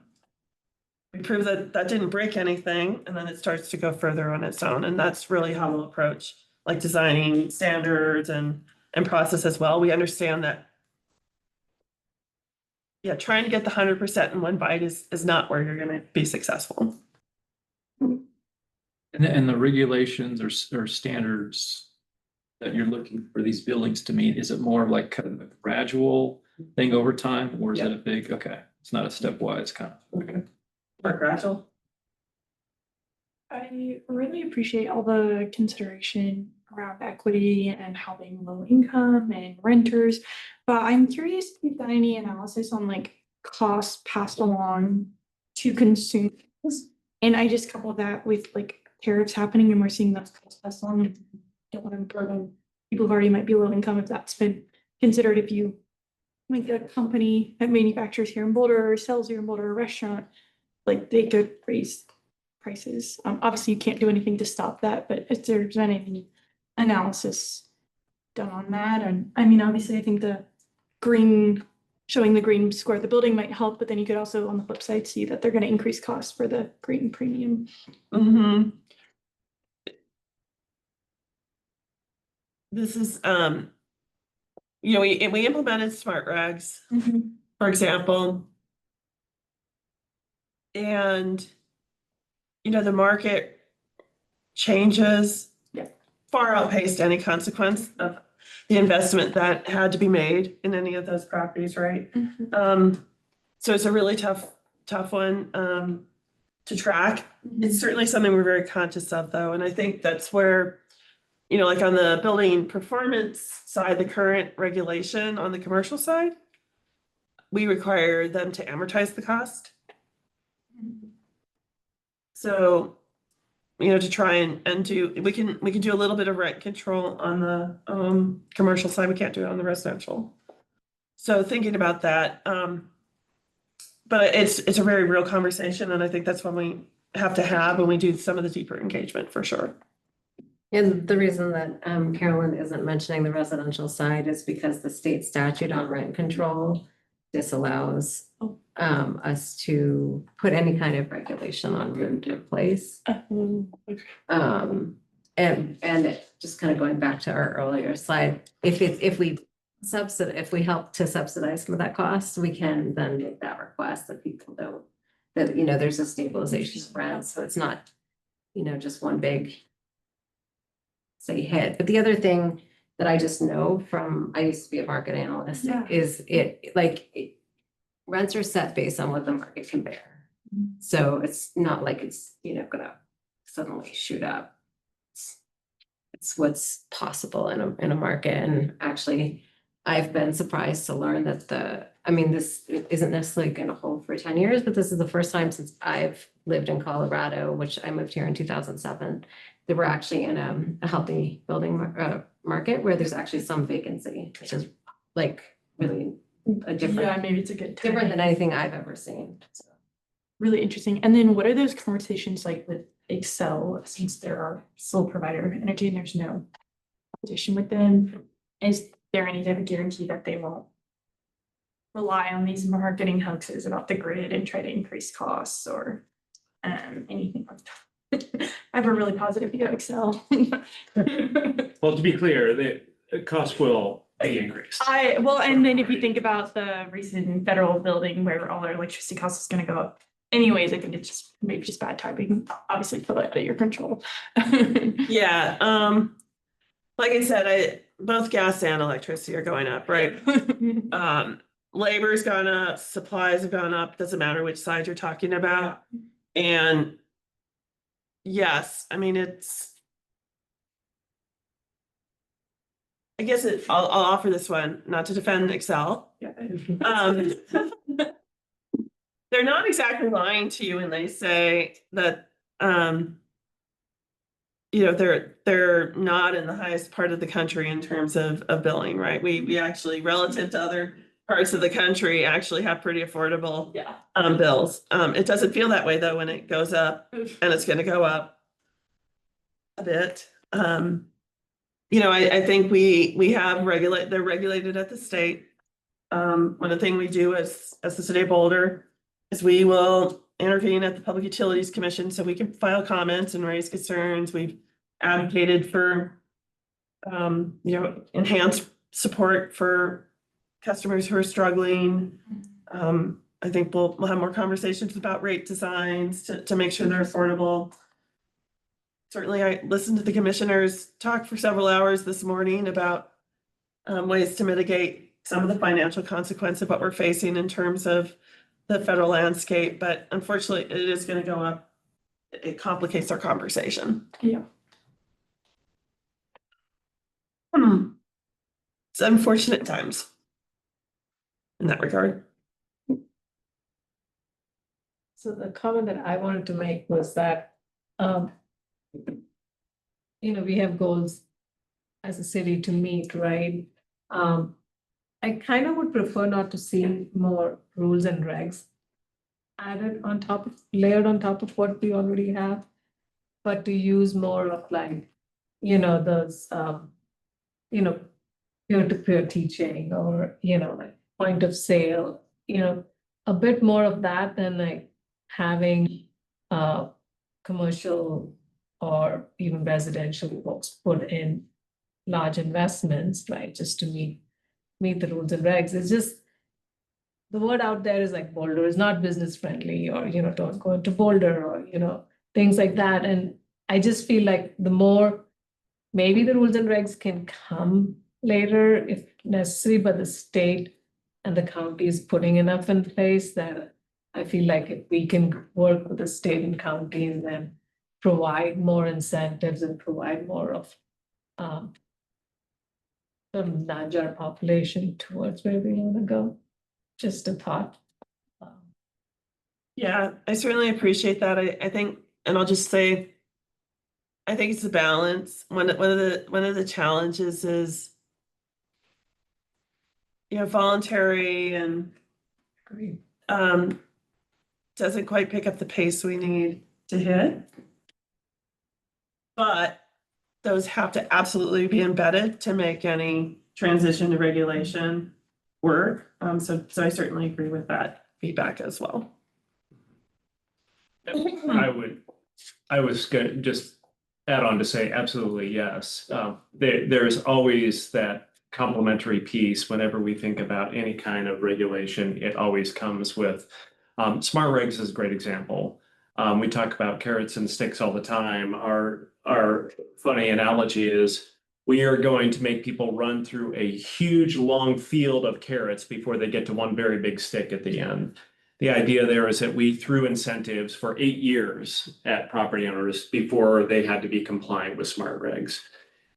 We may take a similar, I don't know, but I want to acknowledge the fiscal reality that we have as well. So it's easy to say we should offer incentives. Those incentives mean money given out to homeowners and businesses. That money has to come from somewhere. So as you know, and we've talked about the great success that we've had with some of our federal grants, there is going to be a package of money that's going to really help drive both the market transformation and a huge incentive package. And so I would just say this is not just about layering on more regulation. It is about streamlining. Perhaps some of the regulation that we have may go away completely. And which I know will be a crazy thought. And like that'll never happen in Boulder, regulation going away, but it's possible. But I just want to acknowledge that anything we do would look at connecting to whatever kind of incentive package we could do.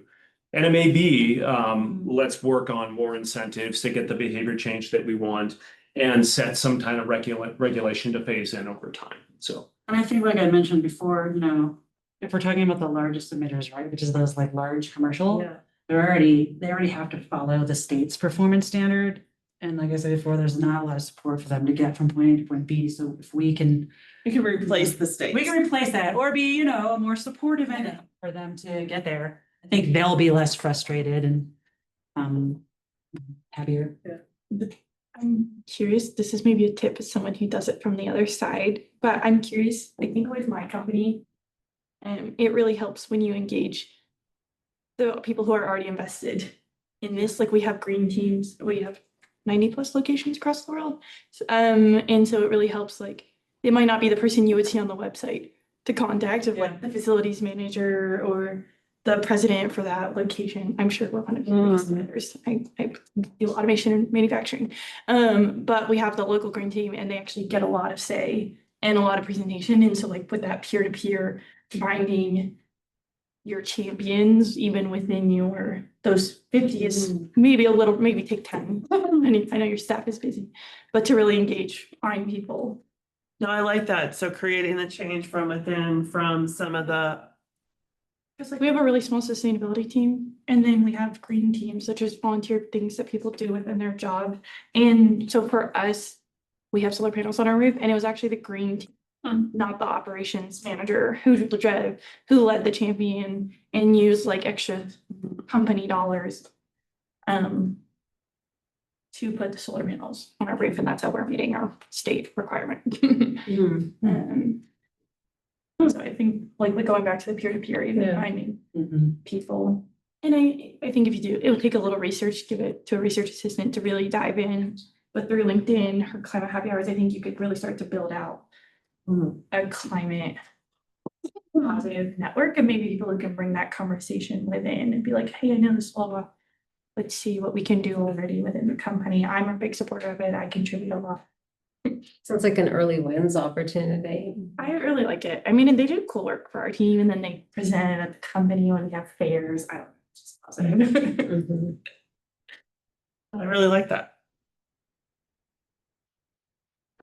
Regarding access to air conditioning for tenants and then homeowners, are you thinking more of like a mandate or regulation regarding that? Or are you thinking of, providing incentives where it's, financially feasible for them to have that access? I'm thinking of it in the context of a potential carrot in lieu of something else. So thinking about like all the ways you make things, like if we regulate, but if this is how you, like you get more points if you do this, or if you do this, you don't have to do this. So trying to think about how to make it an incentive within a regulation is one strategy. I think we need to do more research around, in particular, our older apartment buildings are the ones of particular concern.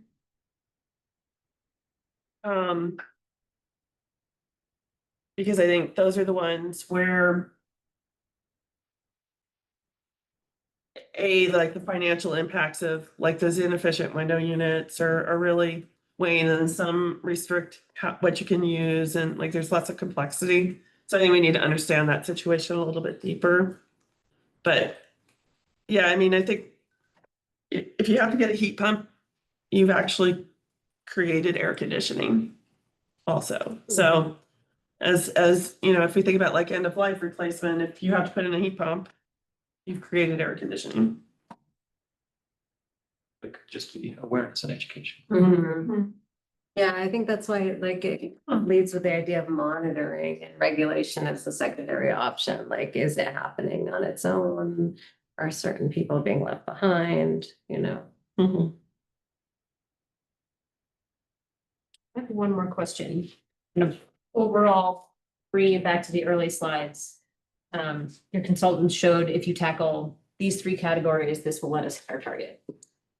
The categories that you marked as we are likely to do, if you combine all of those, do you know where that puts us in that target profile? Yeah, I mean, what's left out? If we, so end of life replacement would apply to all commercial buildings. And I think if you looked at our graph, like as long as you replace space conditioning equipment first and foremost, you get a really long ways. So I mean, that end of life replacement alone gets us pretty close. And if it applies to everybody, then anybody who complies with requirements will contribute to hitting the goal. Now, we obviously have a problem in that we have a lot of residents and some businesses that don't pull permits and things like that, so that's a different issue. The next step is water conditioning, like that would be in that point. To make sure the buildings are like well insulated, operating efficiently, so we're not straining our grid, so we're not driving up costs. You have to build in the envelope measures. So that's kind of going into like package 4. So it's like, how many values do you want to add in? And I think we need to be closer to package 4. 3 got the emissions target, package 4 starts to get us into a little bit more resiliency. And I think also like the regulations can be intertwined. So if you meet end of life, most likely you're gonna meet your performance standard target, you know? If you meet end of life, you're also gonna meet your smart readiness target, right? So they can just kind of support one another. Mhm. And what's in package 4? Heat pumps? Yeah, so that's all the appliances Are electric in the house. are electric and you do some basic envelope. So insulation and air sealing. Which is cheap compared to HVAC. Not if you're commercial. Right. Not too bad in residential usually. Mhm. I'm just curious, why do you get pushed back on like end of life replacement? Because it's not like there's not like a drop-in solution, so you can't just pull your furnace out and slot the heat pump in. There's, you usually have to put a different circuit in for your heat pump usually if you don't have an air conditioner. It's easier if you have an air conditioner and you're just replacing the air conditioner with heat pump. When you get into a commercial building, you have a big rooftop unit and you have to change to a different configuration. There's usually electrical upgrades. I think we've also found that there's contractors who will, because they know natural gas furnaces, they know, that's what they're gonna push someone towards. Also, if it's like typically an emergency situation for homeowners at least, you're just gonna go to the store and get the easiest thing, so you have. What's on the truck, right? yeah. It's like, this is what's easy. Yeah, I mean, one of the interesting recommendations from our consultant, our engagement consultant was maybe consider putting more effort into building a new workforce instead of like trying to teach an old dog a new trick, you know? Yeah. I think it's like just transition, with our HVAC people, like you kind of do have to bring them along, you can just be like. Yeah, as an interesting anecdote, Jobs, we've been having projects come under new construction come in under our current code, which we adopted last year, which is all electric requirements. The biggest pushback, the fireplace, and then second is the pool heater. Ask me how much sympathy I have for the pool heater. How about the kitchen? No, surprisingly, well, commercial kitchens are exempt under our current code. But we're seeing more go in all electric. I think some of them are starting to realize that if you want to actually be able to staff your commercial kitchen, you need to make it a little bit more comfortable for the workforce. And the conventional kitchens aren't doing that. It's getting a lot harder to retain kitchen staff because of the conditions, and I mean, that's like the number one selling point for electric at this point in time. But on the residential side, surprisingly, people were okay giving up their biking. Nobody's been complaining about that. It's the fireplaces, so. They don't want to give up their gas fireplace. Uh-huh. They've given up the fireplace, it's gas now. And they want to give their gas fireplace, because they think it will work when the power's out. See, I wanted to see that face.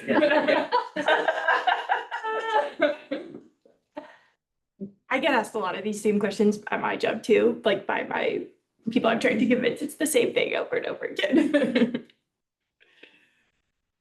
A public service announcement is don't use your gas appliances when the power is out. Even if you can light it, that doesn't mean you should. So maybe I'll just wrap, but certainly if there are other questions, we can continue just. Recommendations. Yes, feedback or recommendations, yes. That's what I was saying. This is. No, I'm asking, I think we've got questions. Yeah, and so we'll need to do a motion to extend the meeting. We're at about 4 minutes to 8. So certainly just want to support any other questions, comments that you have, and then get to how to package that up and get it back to the board. Yeah, okay, I'll put forward the motion now to extend our meeting. Second. Say. Is there actually time constraint? Yeah, so I think we did questions, we got some recommendations, just want to make sure we capture any additional recommendations. Or feedback on what was recommended by us and the people. Okay, so that those slides where you had the stars Mhm. and the Mhm. red the circles, right? Yeah. Yeah, could we go back Yeah. to them actually? Yeah. So my personal favorite ones, the ones that are sort of like, like the end of life replacement. I like that one. And then the other ones were, the point of sale sounded very interesting, but I'm just wondering how that will affect like,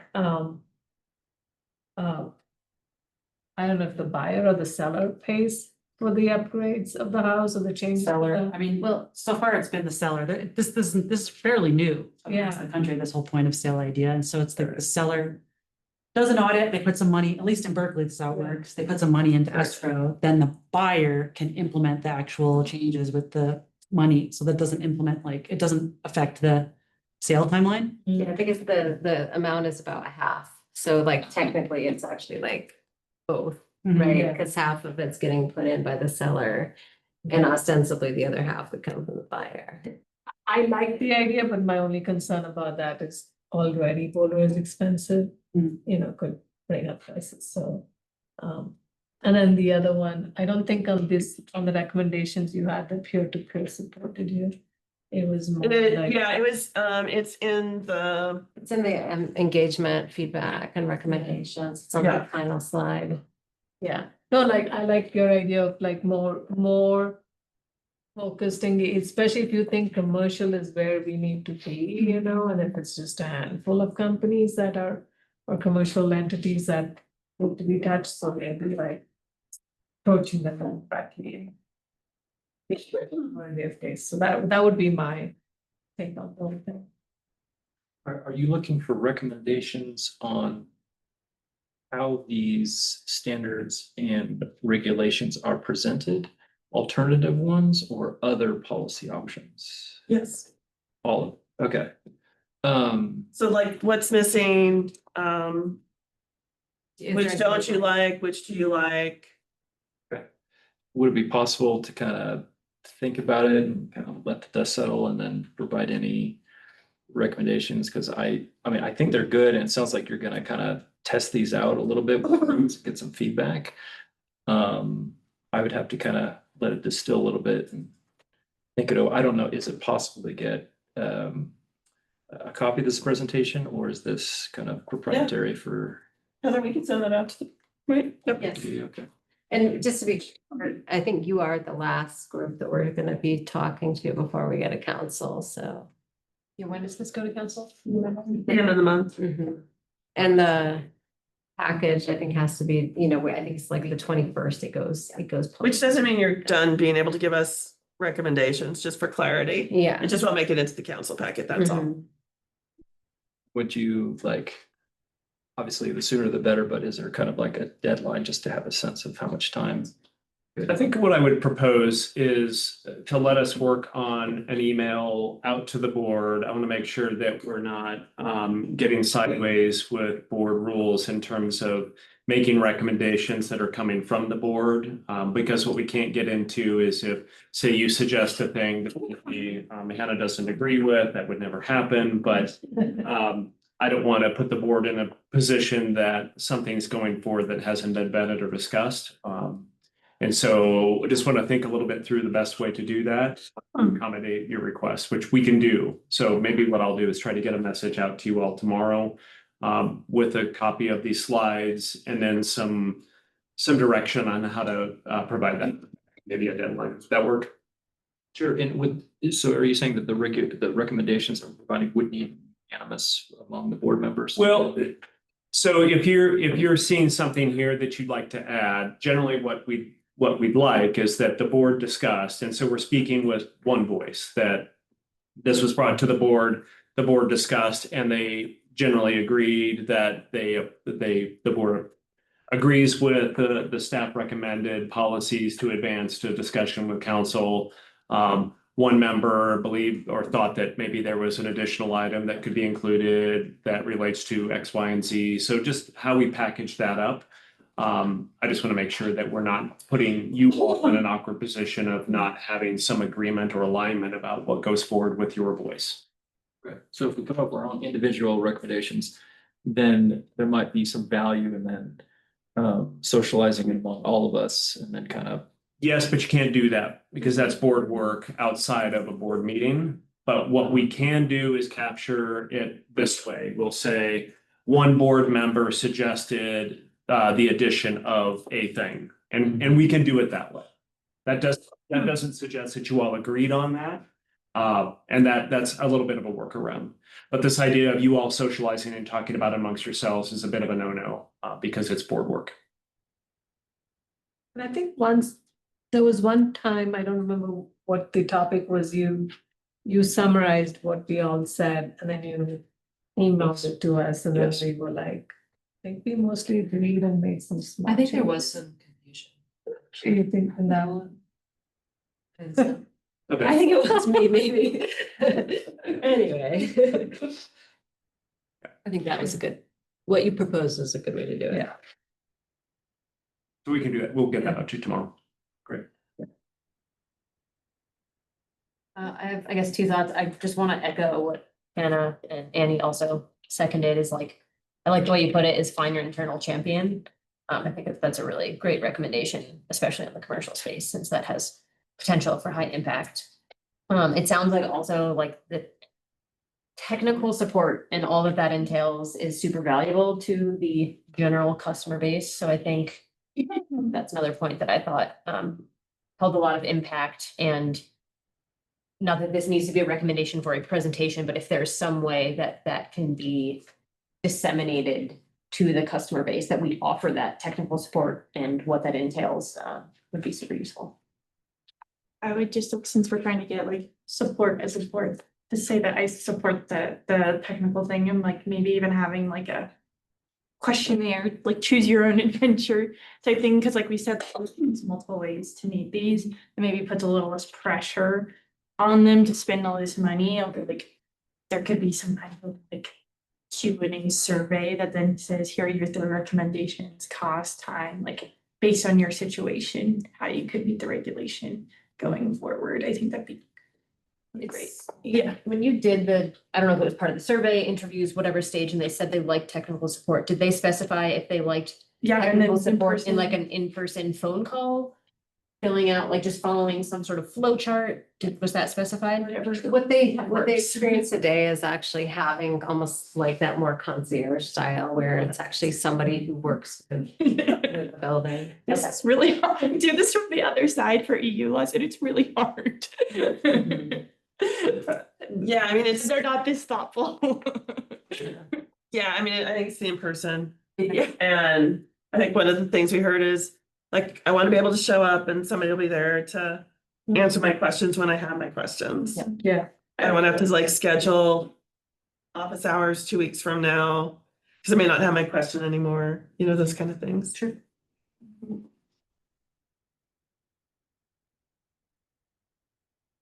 Others?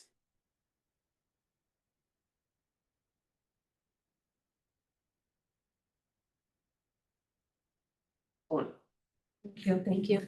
Yeah. Just thank you. Thanks for the excellent questions and feedback. It's super helpful. And I'll apologize that you didn't have some of this detail to maybe mull over in advance, but I think we have a workaround so we can give you the time you need. Sure. Thank you. Thank you. Thank you. Yep, thank you.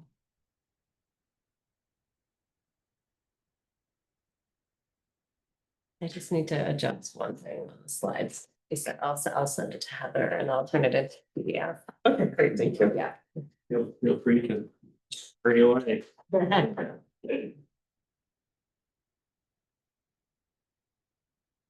I think we're on item 7. The matters from the EAB. City manager, city attorney, so I'll pass that on, to Jonathan. Yeah, thanks. So I can do these relatively quickly. This is the spot where we usually go through the council calendar and talk about some of the upcoming items. I'll kind of do these in reverse if that's okay with all of you, just quickly.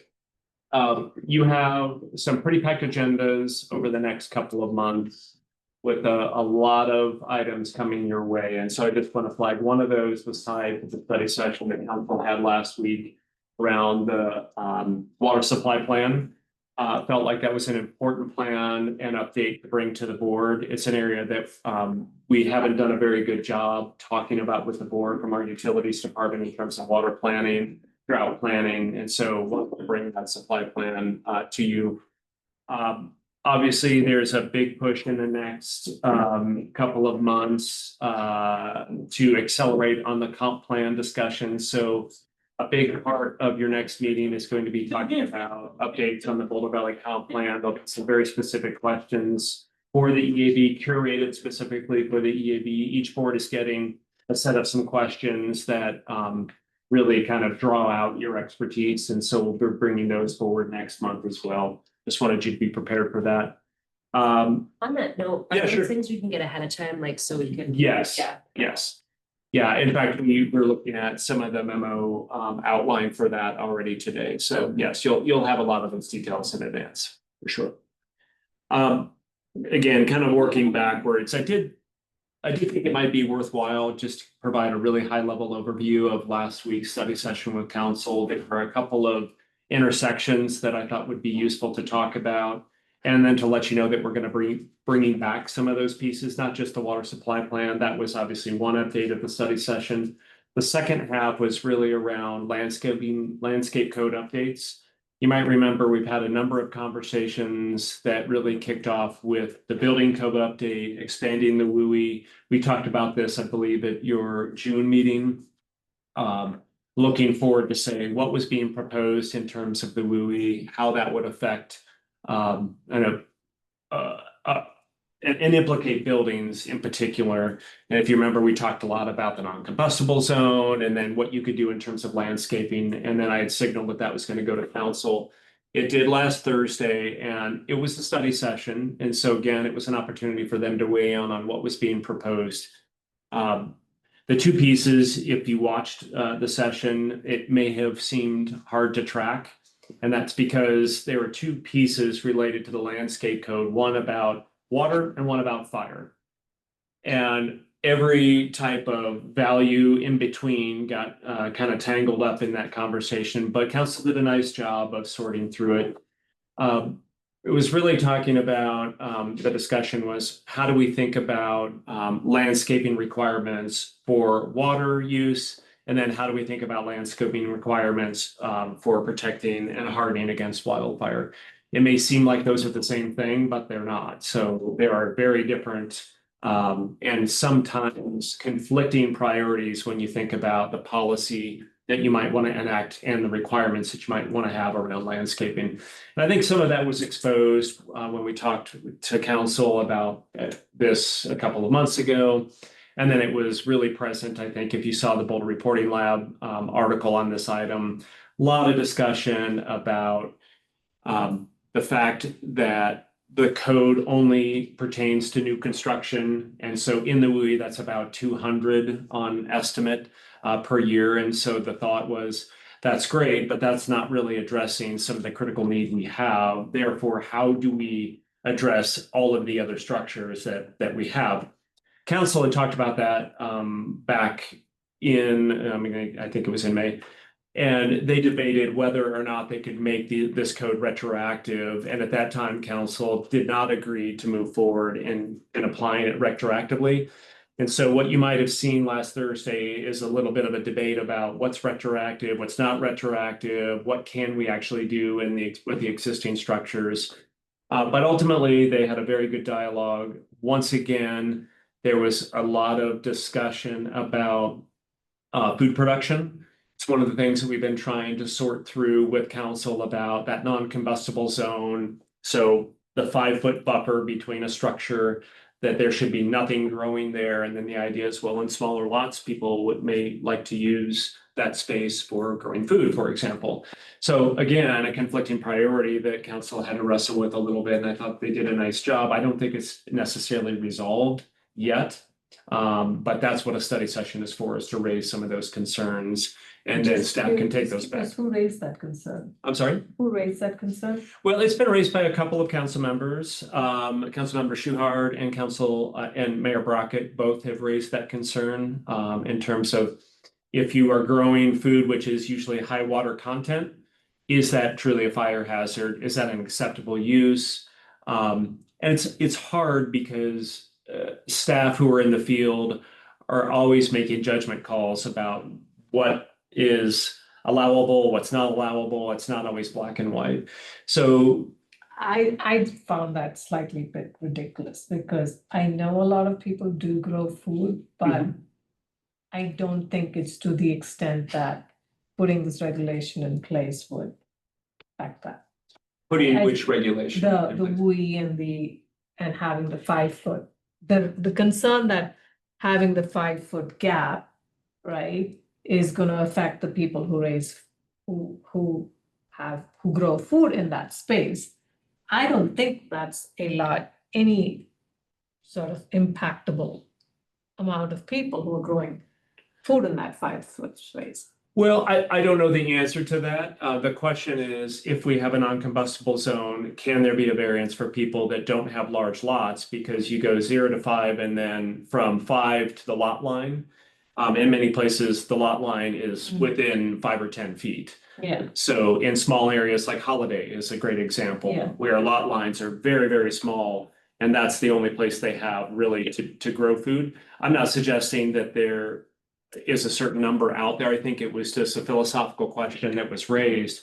How do we deal with these kind of trade-offs moving forward? So That's my issue with that question, was it's a philosophical question. I understand that you have a small lot and 5-foot takes away from it, but don't use the excuse of growing food in that space. It's just, Well, It's a to be space that- clear, I'm sorry, so I mean to cut you Yeah. off, that they weren't suggesting to do away with the 5-foot non-combustible zone. The question is, the other piece that we brought forward and in my department helped facilitate a cross-departmental team to bring forward the approved plant list. So starting to look at what can those properties within the WUI, what can you plant? And this is a really, really great tool that many cities have tried and never been successful at. So it looks at that kind of the 5 to lot line or 5 to 30-foot zone. What are the right species to be planting that both connect the water piece and the fire piece? And a lot of what we're looking for is high water content, low to the ground vegetation. And so the thought was, well, isn't food production, you can grow that stuff beyond 5 feet. So is there the possibility You can grow to it. allow that in that buffer zone? So that was the conversation, not to change that we should have that non-combustible zone. So just wanted to make that clear. So I raised the plant list because that's a document that we are going to be bringing back to the board to talk about a little bit more. It was a draft that went to council. But it's really an extraordinary tool, and the Nature-Based Solutions team has been working hard on that and had the draft ready to go. But before we launch that, obviously, we can't launch that into the community until council approves that ordinance, and that'll likely go in October. So I want to circle back with the board and give you a bit more of an update on that piece of it. So that was the discussion. Mostly, it was a lot about fire risks, a lot about junipers. What can we do? What can't we do? And there's a legal interpretation that's being developed right now by the attorney's office, whether or not we can go back and kind of relitigate this retroactive approach to what could or couldn't be in the code. So again, I just wanted to untangle that for you because I would imagine if you watch that, I had a few people say, what happened? I have no idea what just happened. I agree read about they made it seem like a really big deal. And I know, the food. I appreciate you adding the holiday committee because that was a good like reminder, but I was like, how many people? Yeah, yeah. Or people, quite frankly, that if taken literally, if you have a deck and this is where it gets a little absurd when you start doing. Or just that. But if you have a plant. Yeah. That deck overhangs your house, technically you're in that non-combustible zone. So does that mean that you couldn't put a pot with a plant in it? That if you read it literally, the answer would be no. But again, I think what wasn't able to be said is that staff always are making those discretionary decisions in the field. They do it with permits all the time. They do it with building all of the time. So I think we will be fine in dealing with some of the nuances as we move forward. So that's that. The other piece that we just wanted to flag for you, and I think Heather put it in an email. For those of you that have been here a little while, you might be familiar with this Front Range Sustainability Board group. That's just this ad hoc group. We hosted one. It was really designed by a council member who was supporting Environmental Board in Westminster. I think there have been 4 meetings now. The group still gets together, and I think they still believe there's value in talking about what are we doing at scale. And that was really my hope, is that there's an opportunity to share some best practices of what is going on in the Front Range with respect to how each of the boards is really providing policy guidance to elected officials. What are some of those best practices? And so the next meeting, I think, is scheduled, I think it's on here, September 10th from 12 to 1. Typically, they're done in the evenings. I think this is the first one that's going to be done during the day. I'm looking at you, but It's virtual, so. yeah, it's going to be virtual. So just wanted to make you aware, if you're available for that. I think there is an RSVP in that email. Please do so. I'll be on as well. So, and then also talking with funny thing, the person that started the program from Westminster now is working for the city of Boulder, which is great. So we've been talking about how to evolve that program and how to maybe breathe some life into it to make it valuable. And that's what I got.